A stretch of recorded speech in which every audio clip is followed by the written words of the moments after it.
से ये दहशतगर्दी की जंग शुरू हुई, आपको पता है कि फिर पुलिस फ्रंट लाइन पे थी और उसमें बेशुमार हमारे शहीद हुए।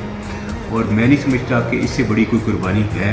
कि कोई शख्स अपनी जान से वतन अज़ीज़ की खातिर खेल जाए।